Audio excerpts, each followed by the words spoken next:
Ткань – это не только одежда. Украшение жилища, но даже предмет мебели, на котором можно сидеть, принимать гостей, трапезничать. Свернул ткань в рулон, и можно переезжать на другое место. Один из древних видов украшения ткани – набивка разноцветных узоров – читгари. Сохранился в Таджикистане с древности до сегодняшних дней. Это физически сложная работа – правильно поставить и набить рисунок с помощью специальных деревянных клише. Потому это искусство передавалось в семье по мужской линии. Читгари с давних времен пользовалась успехом на шелковом пути. На виртуальной выставке есть и другие предметы, собранные ЮНЕСКО с национальными музеями 6 стран. Обязательно посмотрите.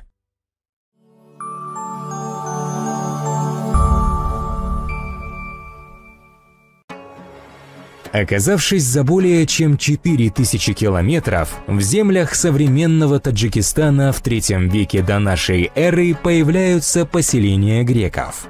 Греко-Бактрийское царство, просуществовавшее около века, охватило широкие территории Юго-Центральной Азии, стремясь освоить местные торговые пути. Греческое влияние оставило свое наследие, мифологию, мировоззрение, гармонично вошедшими в местные представления. Этот бронзовый позолоченный фалар – деталь украшения конской узды. На нем изображен сюжет греческого происхождения – бог виноделия – Дионис, традиционно изображенный с повязанными лентой кудрями. Познакомьтесь с остальными 59 объектами выставки, организованной ЮНЕСКО с музеями Ирана, Казахстана, Кыргызстана, Таджикистана, Туркменистана и Узбекистана.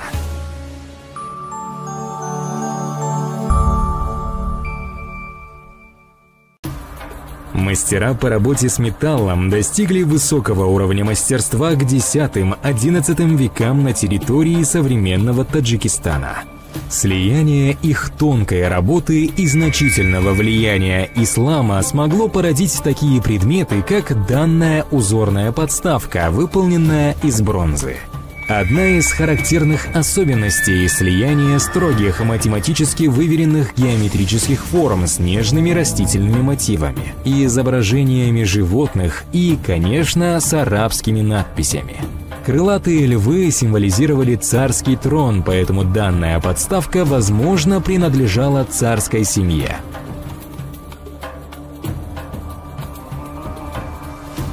Это часть уникальной виртуальной выставки «Наследие шелкового пути», которая была разработана ЮНЕСКО с национальными музеями Ирана, Казахстана, Кыргызстана, Таджикистана, Туркменистана и Узбекистана.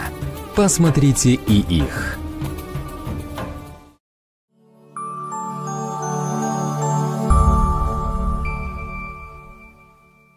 Волны истории, завоеваний военных и культурных создали на территории современного Таджикистана сплав различных традиций.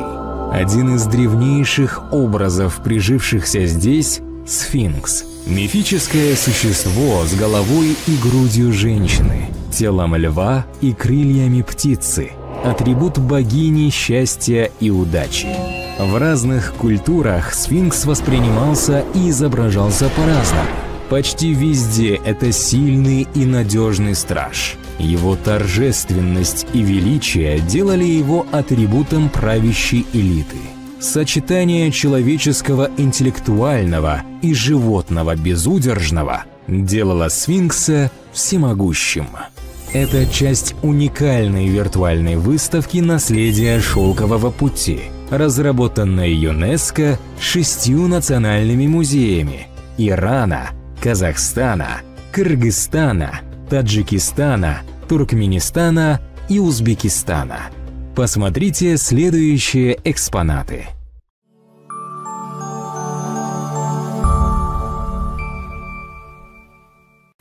Эта небольшая горная страна, ставшая яблоком раздора нескольких древних держав, сумела сформировать неповторимый узор различных стилей и культурных традиций.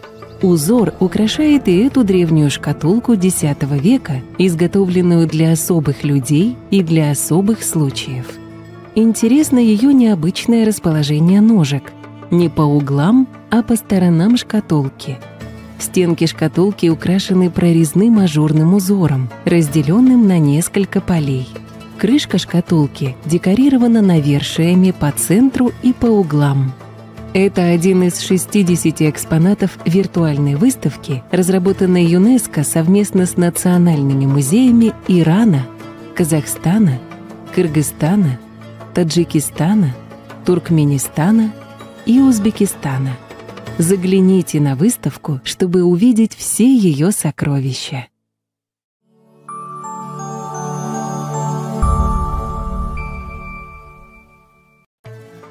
Водолей. Сосуд для омовения рук. Для удобства использования его носик расположен не сверху, а сбоку. Часто такие сосуды изготавливались в виде некоего животного, реального или мифического. Этот водолей сохранился довольно полно. Он имеет форму мифического трехногого существа с телом и крыльями птицы и головой животного, предположительно льва.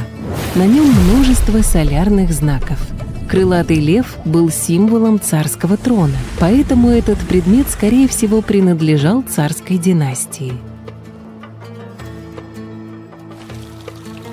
Это часть уникальной виртуальной выставки «Наследие шелкового пути», которая была разработана ЮНЕСКО с национальными музеями Ирана, Казахстана, Кыргызстана, Таджикистана, Туркменистана и Узбекистана. Посмотрите и другие экспонаты.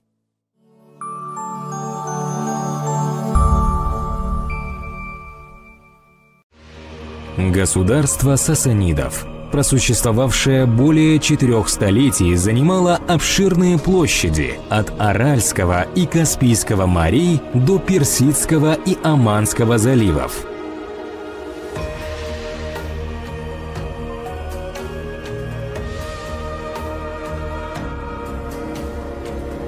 Это было сильное государство, всерьез противостоявшее Римской империи и контролировавшее важные узлы на Великом Шелковом пути. Власть и могущество Сасанидской империи проецировалось через монеты, подобные тем, что представлены на выставке. Благодаря активной торговле сасанидские монеты распространились широко внутри и за пределами Сасанидской империи. На каждой из монет присутствует изображение царя в короне. Эти монеты – часть виртуальной выставки, рассказывающей о Великом Шелковом пути на территории Центральной Азии через экспонаты 6 национальных музеев. Посмотрите и следующие предметы.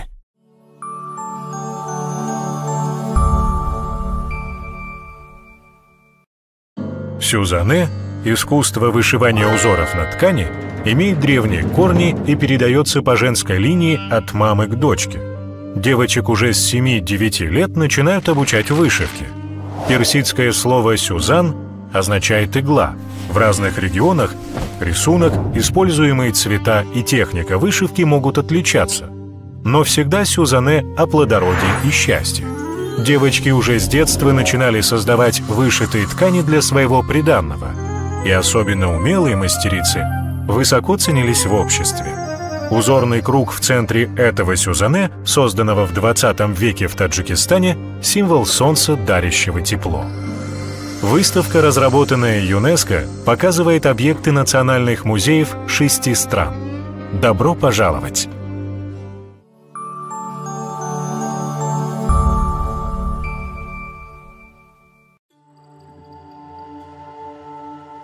Древняя непостижимая Согдиана, успевшая побывать частью нескольких империй, сформировала сильную школу мастеров искусств.